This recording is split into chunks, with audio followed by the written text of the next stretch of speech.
नमस्कार दोस्तों। 12 साल की उम्र में एक बच्चे के घर उसका फैमिली टीचर आता है और वो गलती से अपनी ज्योमेट्री की बुक वहीं पर भूल जाते हैं। शाम को जब वो अपनी बुक वापस लेने आते हैं तब आपको ये जानकर हैरानी होगी कि उस बच्चे ने शाम तक पूरी बुक सॉल्व करके अपनी ज्योमेट्री के सारे कॉन्सेप्ट क्लियर कर लिए थे। कितना अजीब था ना है। इतना ही नहीं, उस बच्चे ने 15 साल की उम्र में ही इंटीग्रल एंड कैलकुलस में मास्टर बन गया था, जिससे नॉर्मल इंसान अपनी पूरी ग्रेजुएशन में नहीं कर पाते। जी हाँ दोस्तों, वो बच्चा कोई और नहीं बल्कि 20वीं सदी का सबसे जीनियस माइंड अल्बर्ट आइंस्टीन ही था। अल्बर्ट आइंस्टीन ने दुनिया में सबसे ज़्यादा परसेंटेज तक अपने दिमाग को यूज़ किया था। 14 मार्च 1879 को जर्मनी के वुटेनबर्ग के यहूदी परिवार में एक बच्चे का जन्म हुआ जिसका नाम अल्बर्ट आइंस्टीन रखा गया। आपको ये जानने की उत्सुकता होगी कि आइंस्टीन पैदा होते ही इतने जीनियस थे या वक्त बदलने के बाद वो सुपर स्मार्ट होते गए। आइंस्टीन के जन्म के बाद उनका सर काफ़ी बड़ा था, जिससे उनके माता पिता को लगता था कि उनका बच्चा दिमागी तौर पर स्वस्थ नहीं है। लेकिन कुछ हफ्तों बाद ही उनका सर नॉर्मल शेप में आ गया था। जन्म लेने के 4 साल तक आइंस्टीन बोलने नहीं लगे थे। उनके माता पिता को लगता था कि वो कहीं मंद बुद्धि तो नहीं है। 4 साल की उम्र में आइंस्टीन पहली बार बोले, जब खाना खाते समय उन्होंने कहा कि the soup is very hot, यानी कि सूप बहुत गर्म है। बाद में जब उनके माता पिता ने उनसे पूछा कि आप अभी तक क्यों नहीं बोले, अगर आपको बोलने में कोई दिक्कत नहीं थी तो आइंस्टीन ने इस पर जवाब दिया कि अब तक सब कुछ ठीक चल रहा था, तो बोलने की कोई ज़रूरत ही नहीं थी। आइंस्टीन ज़्यादा बोलते नहीं थे क्योंकि वो अपने क्वेश्चंस में ही खोए रहते थे। उनके पास चीज़ों को मेमोराइज करने की पावर बहुत कम थी, यहाँ तक कि वो सिंपल टेबल्स भी याद नहीं रख पाते थे। उनका मानना था कि जिस चीज़ को मैं आसानी से लिख कर या बुक से पढ़कर बता सकता हूँ, उसे मैं अपने दिमाग में मेमोराइज करके अपने दिमाग को क्यों खर्च करूँ। अल्बर्ट आइंस्टीन एक ऐसे व्यक्ति थे जो कई सदियों में एक बार जन्म लेते हैं।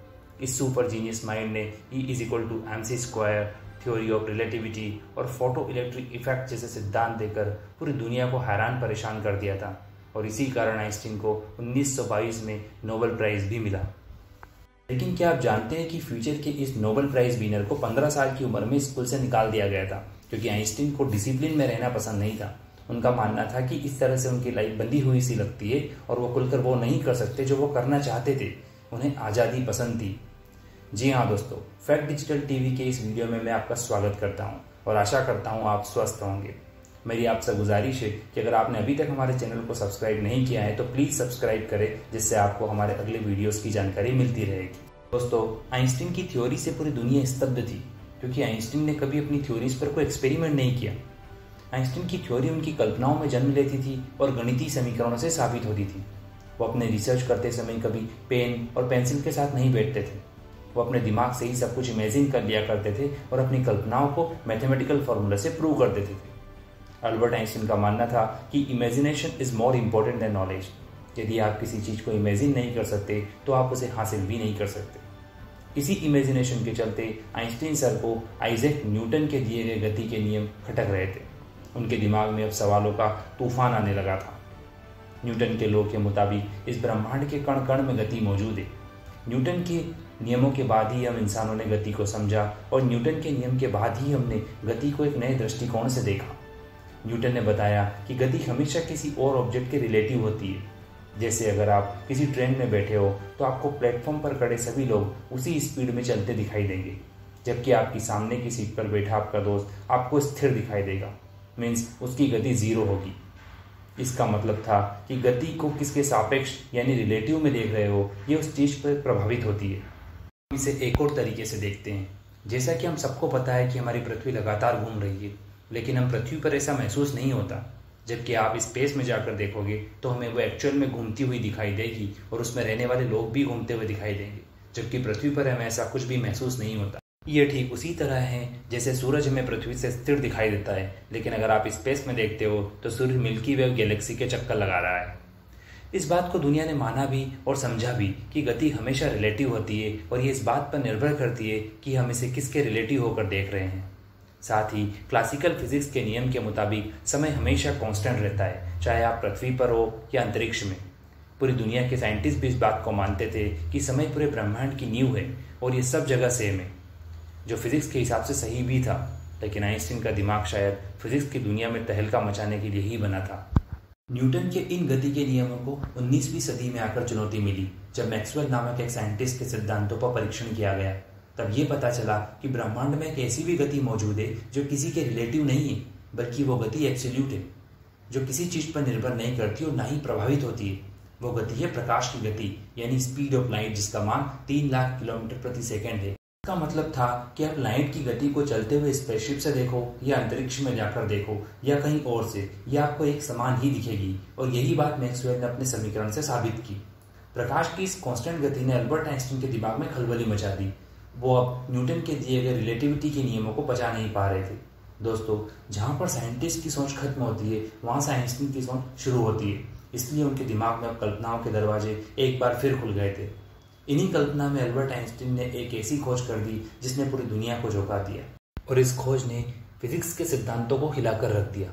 अल्बर्ट आइंस्टीन ने माना कि प्रकाश की गति का कांस्टेंट होना प्रकृति के फंडामेंटल नियम में से एक है। तो उन्होंने कल्पना की कि ऐसा क्या घटित होगा जब वह प्रकाश की गति से ट्रेवल करेंगे। उन्होंने इमेजिन किया कि वो प्रकाश की गति से चल रहे हैं। दोस्तों, speed is equal to distance upon time का ये फॉर्मूला आप सबने पढ़ा होगा। आइंस्टीन ने भी अपनी कल्पना में इसी फॉर्मूले को ध्यान में रखा। उन्होंने अपनी इमेजिनेशन में पाया कि किसी भी चीज़ की गति डिस्टेंस और टाइम के अनुपात पर निर्भर करती है, और प्रकाश की गति अगर कांस्टेंट है मीन्स गति में कोई बदलाव नहीं होगा। इसका मतलब था कि दूरी और समय अपने आप को बदल रहे थे। आइंस्टीन ने बताया कि किसी भी कंडीशन में प्रकृति अपने फंडामेंटल लॉ को टूटने नहीं देगी, और ऐसा ही एक लॉ था स्पीड ऑफ लाइट, जो 3 लाख किलोमीटर प्रति सेकंड है, और ये किसी भी कंडीशन में नहीं बदलती। और प्रकृति अपने ही बनाए गए नियमों को बचाने के लिए दूरी और समय को ही बदल देती है। इसका मतलब था दोस्तों कि समय की जो परिभाषा हम हमारे क्लासिकल फिजिक्स से मिली थी कि समय हमेशा सेम रहता है, चाहे हम पृथ्वी पर हो या ब्रह्मांड के किसी भी कोने में, लेकिन अल्बर्ट आइंस्टीन का यह नया कॉन्सेप्ट फिजिक्स की दुनिया में तहलका मचाने के लिए बिल्कुल तैयार था। आइंस्टीन के इसी स्पेस एंड टाइम पर दिए गए इस नए नियम ने क्रांतिकारी कॉन्सेप्ट टाइम ट्रेवल जैसी अवधारणा को जन्म दिया। अब टाइम ट्रेवल होता क्या है, किस तरह से संभव है, हम इस पर एक सेपरेट वीडियो बनाएंगे, क्योंकि ये टॉपिक अपने आप में एक महासागर है। लेकिन अभी आप इतना समझ लो कि आइंस्टीन के इस कॉन्सेप्ट के अकॉर्डिंग आप समय को बदल सकते हो। मतलब कि आप अपने भविष्य या अपने अतीत में जा सकते हो अगर आप लाइट की गति से चल रहे हो तो। आइंस्टीन के इसी कॉन्सेप्ट को एक उदाहरण से समझते हैं। मान लो आपका कोई फ्रेंड किसी स्पेसशिप में सवार है जिसकी गति 3 लाख किलोमीटर प्रति सेकंड है, यानी वो प्रकाश की गति से अंतरिक्ष में यात्रा करने गया है। उसके पास एक घड़ी है और आप अभी पृथ्वी पर है। आपका दोस्त जो स्पेसशिप में है, चूंकि वो प्रकाश की गति से ट्रेवल कर रहा है, तो प्रकृति अपने फंडामेंटल लॉ को टूटने से बचाने के लिए आपके फ्रेंड के लिए वो दूरी और समय दोनों को ही बदल देगी, और आपके फ्रेंड के लिए समय धीमा हो जाएगा जबकि आपके लिए समय उसी गति से चलेगा। जब आपका फ्रेंड 1 हफ्ते के बाद वापस पृथ्वी पर आएगा तब वो देखता है कि आप तब तक बुढ़े हो चुके हो, और आपके फ्रेंड की घड़ी के हिसाब से अभी सिर्फ 1 हफ्ता ही हुआ था, और इस तरह से आपका फ्रेंड 1 हफ्ते में ही अपने भविष्य के 100 साल आगे आ गया है। इसी कॉन्सेप्ट को दोस्तों टाइम ट्रेवल कहते हैं। दोस्तों, आइंस्टीन बड़ी सिंपल तरीके से एक सिद्धांत को इमेजिन करते थे और गणितीय समीकरणों से उसे साबित कर देते थे। इसके बाद पूरी दुनिया उस नियम को पचाने में सालों लगा देती थी, और बाद में जब उनके नियम के ऊपर एक्सपेरिमेंट करती थी तो उन्हें सही पाती थी। यही बात आइंस्टीन को 20वीं सदी का सबसे ग्रेट और जीनियस माइंड बनाती थी। इसी तरह 1977 में नासा ने आइंस्टीन के इस सिद्धांत का परीक्षण करने के लिए एक सैटेलाइट में कुछ एटॉमिक वॉच लगाकर छोड़ा, और जिसका समय पृथ्वी की घड़ी के अनुसार सेट कर दिया गया। लेकिन कुछ हफ्ते बाद ही उन्होंने देखा कि सैटेलाइट में लगी घड़ियों का टाइम पृथ्वी पर लगी घड़ियों से धीमा चल रहा था। हालांकि यह डिफरेंस बहुत कम था, क्योंकि सैटेलाइट की गति प्रकाश की गति के आसपास भी नहीं होती। लेकिन नासा के इस परीक्षण ने आइंस्टीन के दिए गए सिद्धांत और टाइम ट्रेवल दोनों को ही साबित किया। 1905 में अल्बर्ट आइंस्टीन ने अपनी स्पेशल थ्योरी ऑफ रिलेटिविटी पर पेपर पब्लिश किया। सिंप्लिसिटी से भरे जीनियस वैज्ञानिक की कल्पना यही नहीं रुकी जब अल्बर्ट आइंस्टीन ने अपनी थ्योरी ऑफ रिलेटिविटी को आगे बढ़ाते हुए एक समीकरण दिया जो हमेशा के लिए उनके नाम से जुड़ गया। जी हाँ, आपने सही इमेजिन किया, E = mc²। इसमें आइंस्टीन ने बताया कि किसी चीज़ के मास को ऊर्जा में बदला जा सकता है और ऊर्जा को मास में। अल्बर्ट आइंस्टीन ने यह बताया कि मास भी समय की तरह रिलेटिव है और ये फिक्स नहीं है। मतलब हो सकता है आपका मास पृथ्वी पर कुछ और हो, वही स्पेस में कुछ और, वो भी आपके आकार में बिना बदलाव किए। इसी सिद्धांत का यूज करके आगे चलकर दुनिया ने परमाणु बम जैसे विध्वंसक हथियार बनाए। द्वितीय विश्व युद्ध में हिरोशिमा और नागासाकी पर गिराए गए परमाणु बम से हुई विध्वंसक तबाही को देखकर आइंस्टीन बहुत दुखी हुए थे, और उन्होंने कहा था कि इस समीकरण का यूज करके ऐसा घातक हथियार बनाकर दुरुपयोग हुआ है। और इसी समीकरण का यूज करके दुनिया आज क्वांटम कंप्यूटर पर भी काम कर रही है, जिसके हासिल होने पर हम किसी भी असंभव कार्य को कर पाएंगे। दोस्तों, क्वांटम कंप्यूटर पर हम पहले ही एक वीडियो बना चुके हैं, जिसकी लिंक आपको इस वीडियो के डिस्क्रिप्शन से मिल जाएगी। आप जाकर वो वीडियो ज़रूर देखें। दोस्तों, बहुत जल्द ही हम अगला एपिसोड लेकर आएंगे जिसमें हम ये जानेंगे कि ग्रेविटी समय को किस तरह प्रभावित करती है और ब्लैक होल के पास रहने से समय पर क्या असर पड़ता है। उससे पहले आपसे गुजारिश है दोस्तों कि हमारे चैनल को सब्सक्राइब करें और वीडियो को लाइक और कमेंट ज़रूर करें। अगर आप किसी पर्टिकुलर टॉपिक के बारे में जानना चाहते हैं तो हमें कमेंट सेक्शन में ज़रूर बताएं। थैंक यू दोस्तों।